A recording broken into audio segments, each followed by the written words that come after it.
Either I'm losing my mind or that music was like really It slow and was really different. slow. Yeah. What the hell That's was that? I I don't mean, I know. think StreamYard is pulling something on us here. Whatever. It's National Championship Monday. Kansas, North Carolina. I don't think anybody thought we'd be in a situation with North Carolina in the national title game, but here we are. Yeah. Um, Probably the worst North Carolina team to ever make it to the national championship on paper, I would say. But nothing wrong with that. They still made it. Fair enough. I mean, Kansas.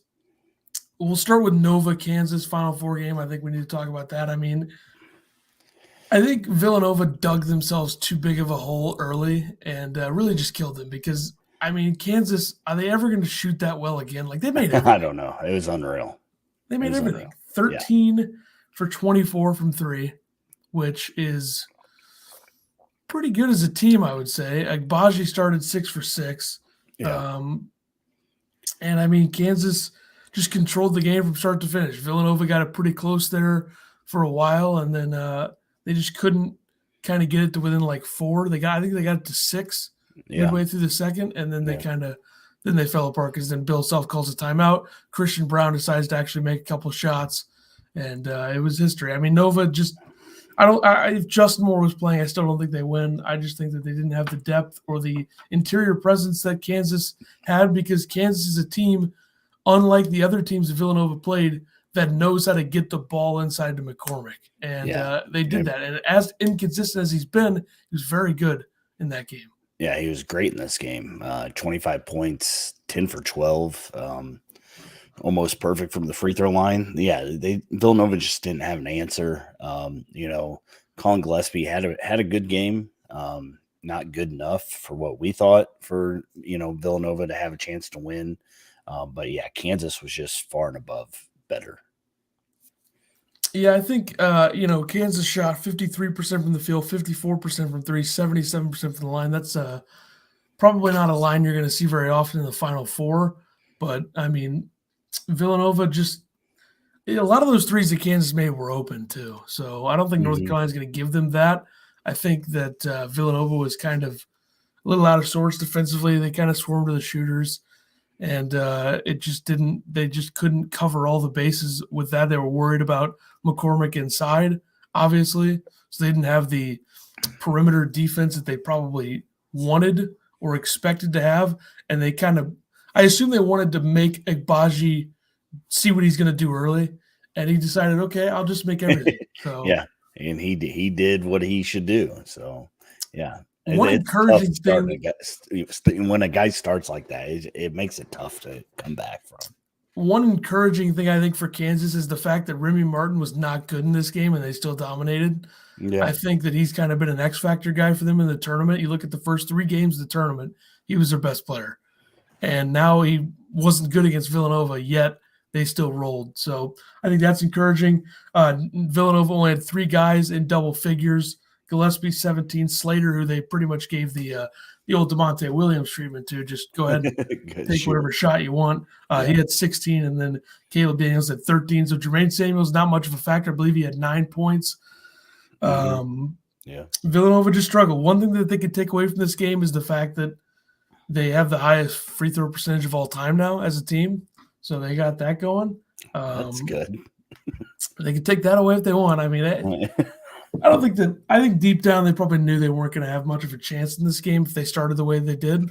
So, still a good run. I mean, that's a team that I was right about. And I think hats off to Kansas's defense too. Their defense to start this game was exceptional. They were trapping Gillespie. They were flying out at shooters, and they just made it hard for Villanova. So. Yeah, I mean the way that the game started, you kind of knew, okay, this is going to be an extreme uphill fight for Villanova, and it was, and they didn't really have much of a chance. One more stat on this game: Kansas now 128 points in their last 60 minutes played, which is plus 48 against their opponent. So because Miami had 15 in the second half when they played, and then obviously Villanova didn't score very much in this game, so. Kansas wins. This Kansas team, Obviously, the better team tonight. We'll see if that matters. I mean, I would say going into the last year's national championship, I think it was pretty even, but I also think people thought Gonzaga was better. That didn't matter. Yeah. Now, one thing that I kind of took away from this game was the fact that this game was very much like the national championship last year, because you look at the way that it started, it was Kansas jumping all over Villanova. And last year's national championship was Baylor jumping all over Gonzaga. Yeah. And then like 29-10 in the first 10 minutes last year's national championship. This was 24-11 first 10 minutes of this game. And then you had Gonzaga play better in the second half of the 10 minutes in the first half in the national championship. Villanova played better, and then Baylor played better, and then Baylor takes over. It was the same game pretty much. I mean, let's think about that. Both 16-point games, both very same flow. So, maybe that Kansas wasted their Baylor performance. I mean, yeah. Maybe they won't have it tonight. I don't know about that, but if Baycott is like 78%, I like North Carolina's chances more than I would. I mean, if they shoot enough drugs into that ankle, he'll be fine. It also didn't seem like it was that bad with the way they were talking about it. I mean, the way he came out, it didn't seem that bad. After, he came out, went to the locker room, got whatever, they give you.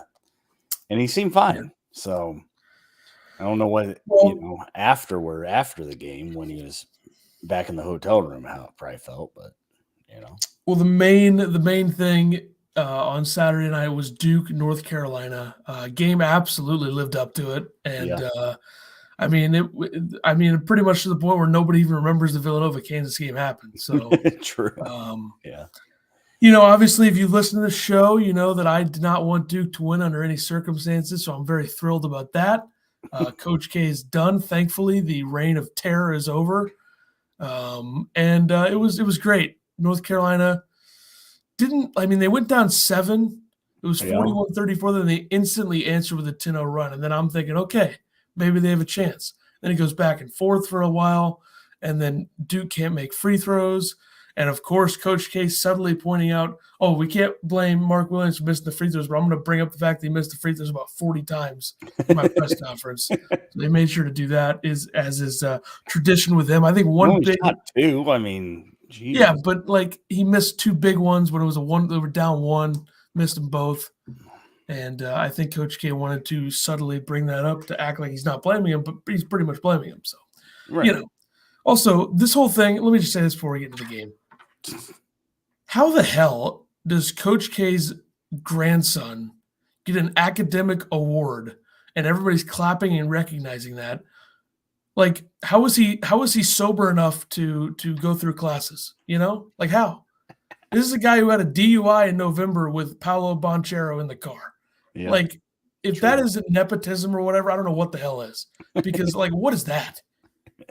I was watching the Pardon My Take show earlier.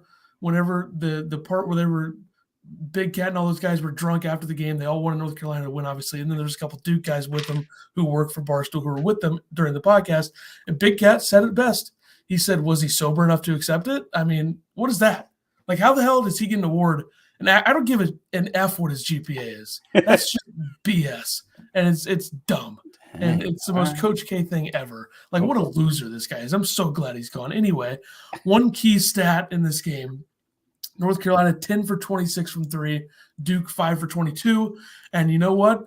Leaky Black, despite the fact that you might be the worst shooter I've ever seen on open shots, he locked down A.J. Griffin. And he did. A.J. Griffin had 6 points. Yeah, and that's what we talked about. Leaky Black just needs to play defense, right? And he played really good defense. Also, teams will let him shoot. He's not going to make them most of the time. He didn't even sit on the bench the whole game. So they didn't make any subs in the second half till Baycott got hurt. Yeah, that's crazy. I think their starting 5 is so much better together than anything else that they have, that I think that they kind of have to do that, because they all do different things. R.J. Davis can play make. He can make some tough shots. Caleb Love kind of similar in that regard, except I think Caleb Love is probably a more trustworthy 3-point shooter because he can make the big one and he can make them over defenders. 3 of 10. 10's pretty trustworthy. Well, I mean, like late in games, he made a I couple know. big ones and Oh, yeah. contested threes. And then Leaky Black's a defender. Makes They're them when going he to give needs him to. shots. If they want Leaky Black to take a shot, they shouldn't because he can't. I think he made a couple. Did he make a couple in this game? Who, Leaky? Yeah, Yeah, 2 of but 5. he had some like those other three were like wide open, terrible shots. When they came off, it probably felt good off of his hand. I'm sure. Jordan Bohannon. So the other thing that you want to talk about with this lineup is, Brady Manek didn't really get going until the second half. He made a couple big threes, a couple Yeah. tough ones as well. He's an interesting, matchup fit against Duke, and I think that was kind of a weird thing that's hard to plan for if you're Duke because North Carolina has a ton of length. Like Yeah. after RJ Davis, who's 6 foot, Love is 6'4", Leaky Black, I think, is 6'6" or 6'7", Manek 6'9", Baycott 6'10", 6'11". So it's a tough matchup for Duke. And I think that if Duke's not going to shoot the lights out, if AJ Griffin's not going to show up, they're going to have a lot of problems. And they did. They were 12 of 20 from the free throw line. They got out-rebounded 50-41. Baycott had 21 of those rebounds. That's insane, yeah. Yeah, I mean, and if he would have not gone out for a few minutes, he might have gotten like 24, 25. Right. So, I mean, that's the type of player you need, though, a big glass cleaner. I think that Baylor had that last season with whether it was Flo Thamba or Chambo Chachua. That's something that a lot of the good teams in the country that are like higher rated 1 or 2 seeds or 3 seeds every year, a lot of them don't really have that, either the team rebounding mentality or the center who's going to rebound everything. Like, I think a lot of those teams miss that. I think that Villanova has that. I don't think that a team like Illinois has that. Yeah. If we're being, fair to them. I think Arizona had that for some of the season. I didn't think they showed that at all in the tournament. I think they kind of completely changed the way they played with Kriisa being the way that he was. But that's what North Carolina does. They can rebound, and it's an important part of the game, especially when they kind of lack in some categories against other teams. They can rebound. And, I think clearly I was wrong about Hubert Davis. I mean, I didn't think it was the best hire. I think a lot of people felt the way that I did, but they made a run. I mean, yeah. I think the way that he just, stepped on Coach K's throat about 6 times this season with those 2 big wins probably make the entire thing worth it, whether they're good for the next decade or not. Yeah. They own that rivalry no matter what. Yep. They beat Coach K at Cameron Indoor when it was all about him. Oh, my last game at Cameron Indoor, like most of the people outside the national media are fake Duke fans give an F, and then beat them in the Final Four. So if you're a North Carolina fan, I think you own the rivalry for a while. Plus, they have the most recent national title between the two. So they got that going because obviously in 2017, they beat Gonzaga in the national championship. Duke's last was 2015, but Duke only won because, let's be honest, they faced a white Wisconsin team. I mean, what are you going to do about that? And then obviously Kentucky lost that Wisconsin team. Fluke game. Kentucky, if they would have gotten the national title game, would have destroyed Duke. But anyway, that's all hypothetical, right? Yeah. So, yeah, Coach K's done. Very exciting. Very happy about it. I think it can be more about the kids now, because it was all about Coach K. All he said was, "Oh, I don't want to make it about yourself." Dude, you made it about yourself. Right. Like, what are you saying? That was the first thing that he said, right? Yeah. You made it I about don't want to yourself. make this about myself. How many first-round picks do you think Duke has from this team? 4? Probably. I mean, Paolo's a first-round pick. I think Mark Williams might be a first-round pick. I think AJ Griffin is a first-round pick. I think Keels has a chance to be a first-round pick. So that's disappointing. I mean, a lot of people will say, well, the Zion year that they lost in the Elite Eight, I think, to Michigan State. A lot of people will say that was the hardest year, but this was still disappointing because it's all about Coach K. And, I'm glad that a coach was able to get a retirement farewell tour. It's not about me, but let me just accept gifts from every single place I go on the road. And then let me just make sure that everybody bows down to me in my last game at Cameron Indoors. We get bent over by the Tar Heels. What a joke. I'd say it got to be the worst way to go out, right? I mean, well, the best way if you're, well, I mean, national. for him. Yeah. He's probably going to come back now. God, if he comes back, I'm done. I'm just done. So, yeah, I'm looking at this mock draft here. They have Bonchero 3, AJ Griffin 6, which Not sure if I want him if Lakey Black's guarding him the whole time. Yeah, I mean, no kidding. Mark Williams 15, and then Wendell Moore 23. So that right there is 4 in the top 25. And I'm That's assuming crazy. Trevor Keels could get drafted if he wanted to. I don't know where, but which is interesting because if we look tonight real quick before we get into the game tonight, looking at some potential NBA players from tonight's game, I mean, Agbaji is going to be either late lottery or just outside the lottery. Yeah. Christian Brown, I think, has a chance to be a first-round pick. This mock has him at 25. As for North Carolina, I mean, I don't really this mock has Keels 36. So that's 5. Yeah, they're going to get 5 guys drafted. Couldn't even get to the national championship. What a bunch of losers. I mean, Caleb Love was looked at as a possible like lottery pick when he got to North Carolina as a freshman, and he kind of struggled a little bit last year. Now he's good. Don't know if that's going to affect his draft stock at all, but Sure will help. you know, it's about the kids, right? So we got to focus on the game tonight. It's all about the kids because Coach K's not there. If it was Coach K, it'd be all about him. Because let me make sure that we watch him walk down the tunnel and watch him cringe. I mean, there's no coach that is more cringe in the sideline when they're yelling than him. Like it's weird. It's like very grandpa-esque. It's very He's weird. old. Yeah, but come on. I mean, there's coaches his age that have like, you know, have a different way. Like Bob McKillop is like 136 years old at Davidson. He's less cringe than Coach K. Like Coach K's elbows are it's there's no way that guy's good at any sports anymore. Like how was he ever a basketball player? Like how does that make any sense? Have you seen that guy? Game was different back then. God, I mean, there's no way he could shoot the ball. Literally no way.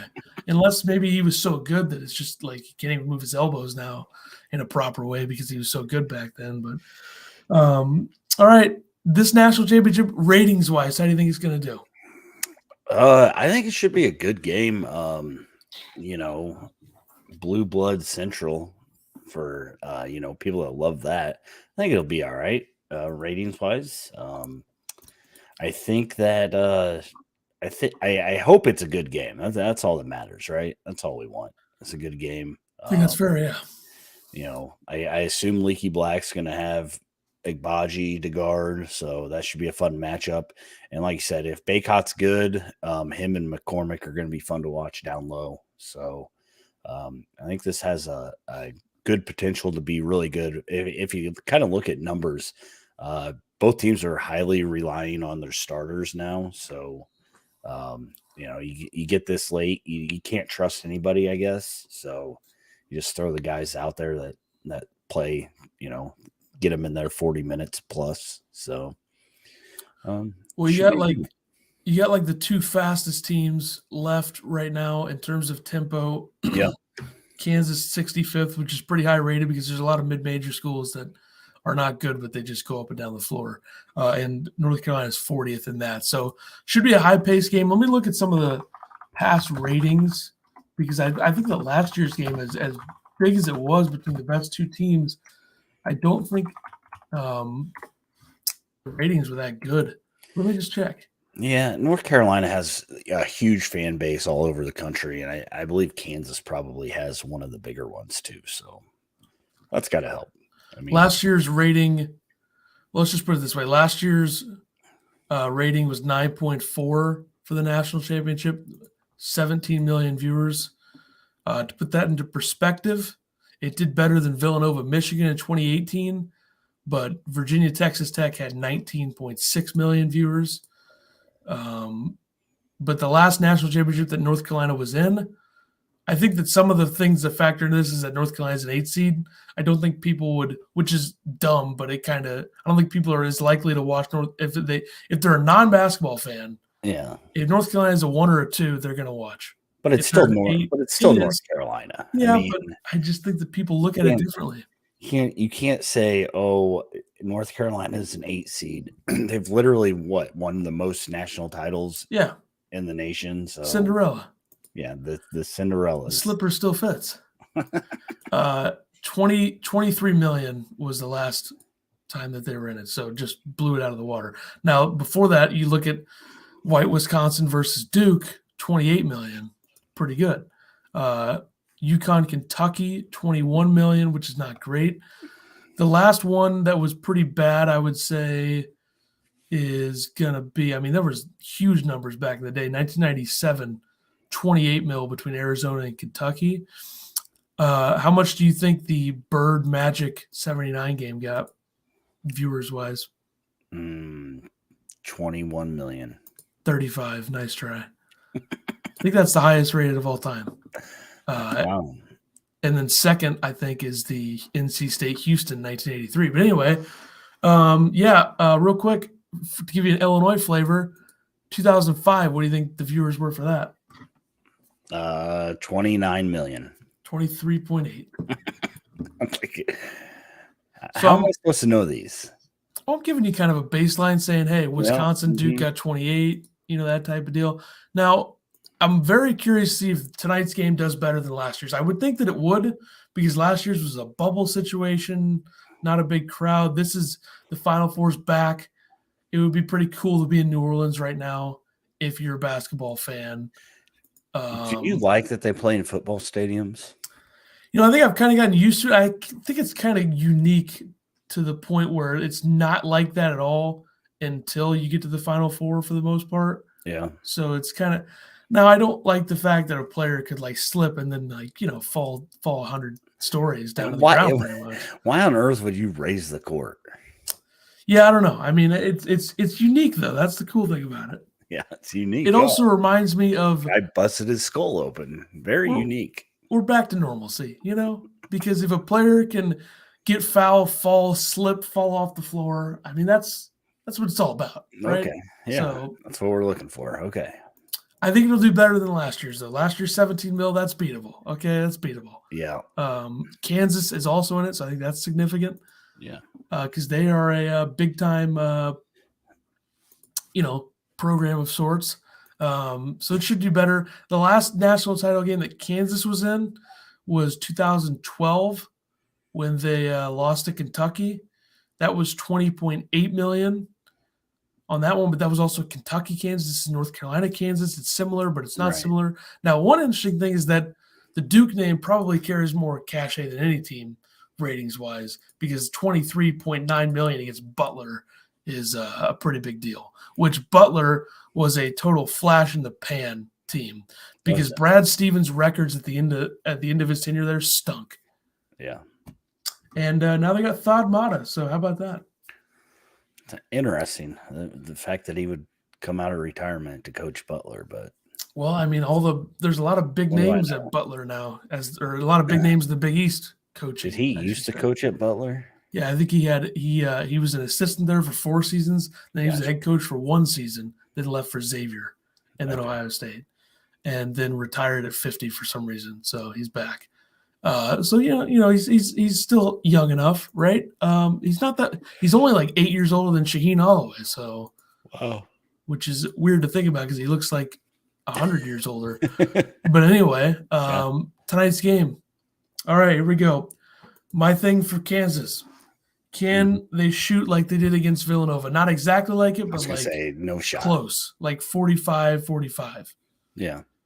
I mean, I don't know. I think the matchups defensively, if Hubert Davis plays his cards right, I think they match up well against them.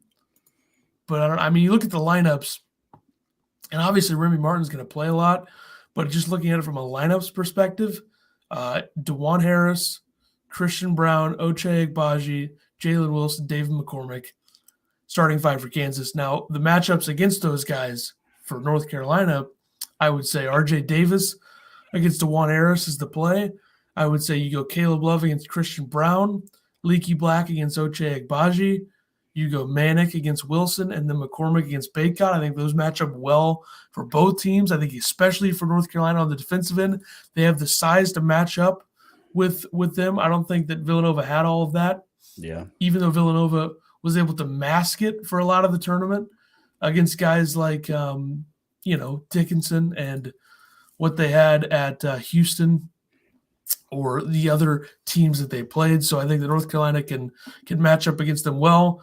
I think that Remy Martin The way that he played against Villanova is concerning because I think that North Carolina can guard him and confuse him a little bit, which Villanova did that.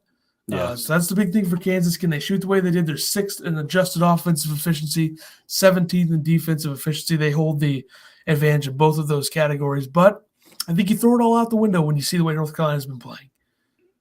I don't think that you can, look at this game and say, well, North Carolina's an 8 seed. Even though I did that from a ratings perspective, I don't think you can do that from a game perspective. Now, no, they're not playing like an 8 seed right now. I find it hard to believe that an 8 seed is going to win a national title. I don't know why. I just do. I know it's North Carolina. I don't know. Yeah. I mean, you look at it and you think this is Kansas's game to lose, right? North Carolina, although playing great, Kansas was really good against Villanova, and I think that Kansas is gonna win this. I hope they win it because in my bracket it gets me second place if they win. So I got to root for Bill Self tonight. Sadly, that's unfortunate. Yeah, and I kind of choked when I said that. So, but I just like I said, it's basketball at its highest point. I hope it's a good game. I hope we get our first buzzer beater. There hasn't been a buzzer beater all tournament. What's up with that? Ref show. Think Bo Borowski's going to be on this game? Oh God, I hope not. I mean, the first game was so good because there was so nice. Yeah, no foul calls, and the second game just whistle. Yeah. Absurd. He'll probably be on the game. Why not? Everybody thinks he's good, so whatever. For North Carolina, Brady Manick, Caleb Love need to hit shots early. Yeah. Because both of them kind of struggled a little bit until the second half. I don't think you can do that against Kansas. I think that Duke is a team that's vulnerable when they're not making shots. I think Kansas can be that, but I also think I think it's a rarity if McCormick and Agbaji are both bad, especially lately. I don't think that's going to happen tonight. But at the end of the day, I think North Carolina wins this game. So take everything that I said, throw it out the window. Okay. North Carolina wins by 3. And I'm going to say it is a buzzer beater. I hope so. It's going to be Caleb Love. Everybody thinks he's going to shoot it. Swings it over to Manick. 3 ball. How you doing? Game over. 78-75. North Carolina wins their 1 billionth national title. Cue the one shining moment. And it'll be one more kick in the face to that scumbag Coach K, who seems like a good enough guy. It's funny. This season's been all about Coach K, but really, we got 2 ex-Roy Williams teams playing for the national. That's title. Right. Roy Williams wins again, folks. He won the last national title between the 2 coaches. He didn't have some BS retirement tour when we wants everyone to talk about him and how great he is. He just left and said, F it, I don't care. I'm going to golf, but I'm also going to go to every single game. And then people are going to bitch about me wearing a mask when in reality, who gives a damn? And then number 4 is that he's got both of his teams playing. Obviously, he's going to root for North Carolina. Those are his guys. Right. And I wouldn't want to root for Bill Self either if I were him. I think anybody rooting for Bill Self with nothing at stake is a clown. I mean, you have something at stake. That's why you have to root for him. Right, exactly. But, I mean, people are like, oh, I want Kansas to win. I mean, give me a break. Nobody wants to see that. North Carolina is America's team right now. And that's all there is to it. So I think North Carolina wins. Now, let me just put this into perspective. The fact that I picked Baylor to beat Gonzaga in my bracket last year, but didn't have the stones to pick them in the actual game, which is the dumbest thing I've ever done, pick Gonzaga. This year, I'm saying F it. I'm going North Carolina, and I'm going to go against everybody, and I hope I'm right. If I'm wrong, whatever, season's over. What can you do? But yeah. We'll and if North Carolina wins, I just need to be a high-scoring game. So, I mean, that gets me third. If North Carolina wins, and it's like 155, 156. So. I think there's a chance. I mean, you look at both teams, they really get up and down the floor. Now, if they're bricking everything, and that's probably a problem. Yeah, exactly. Which could happen with how fast they play. And it's kind of if you're North Carolina, I don't think you want to get into half court very much because if you watch the way Kansas defended Villanova's half court offense, it's like, I don't know if I want to do that. So I think if you're North Carolina, you want to get out and run, but you also don't want to have Leaky Black as the open shooter every time. You don't want that to happen, and it probably will happen. So we'll see. Either way, I'm taking North Carolina to win. That'll do it for us. I don't know when we'll be doing the recap of the game. I mean, last year we did it right after the game. After the game, yeah, we'll see what's going on tonight. So. We'll see what'll either be tonight or tomorrow, I guess. So that'll do it for us. North Carolina's going to win. You heard it here first. Good thing Coach K's gone, and